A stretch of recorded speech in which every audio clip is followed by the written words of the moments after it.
Well, it's almost tea time, and my husband rang me and said he's going to the chip shop and he's going to get me a burger and get himself something nice, and we're going to sit on one of the benches over there and have our tea. There you go. Have our tea over there probably. But before we go, I wanted to read this. I'm still on the book about John Bunyan.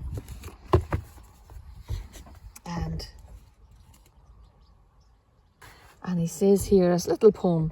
I'm not great at reading this kind of stuff, but I'll give it a go.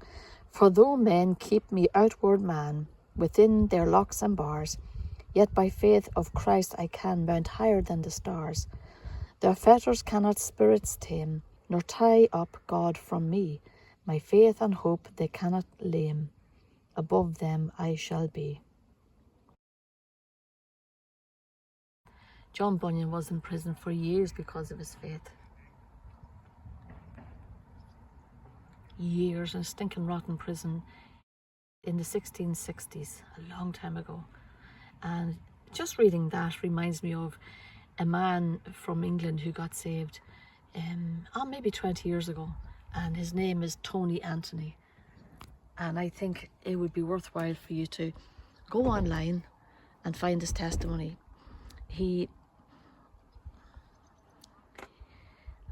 What can I remember about his testimony that might encourage you to go, because it's worthwhile? Well, put it this way, I've watched it several times and every time I cried. He used to beat people and get money that was owed to rich people. So rich people, when people wouldn't pay them money, they'd pay him and he would break bones and get money out of them. And of course you can't do that without getting harder and harder and harder. But eventually anyway, he was caught, and it was a good thing too. And he ended up in a prison in Cyprus. A filthy, rotten old prison. And when he was there, he became a Christian. And the story is very good. But anyway, he came back to England and got married to a school teacher. And it looked like all was well. He became a worker in a local church, and he worked with children. And then something else happened to him. And I won't go into it because it'll ruin the story. But I think you should.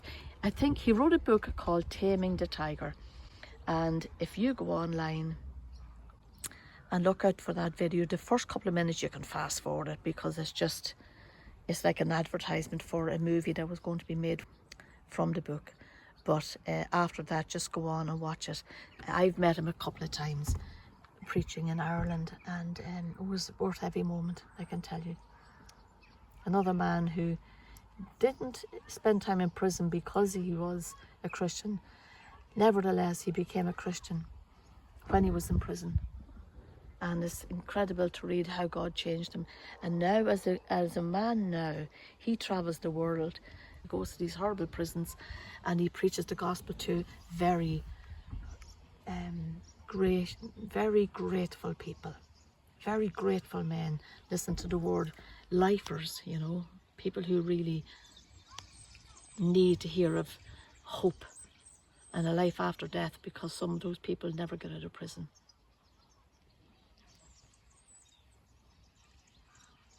He's currently working in Ukraine.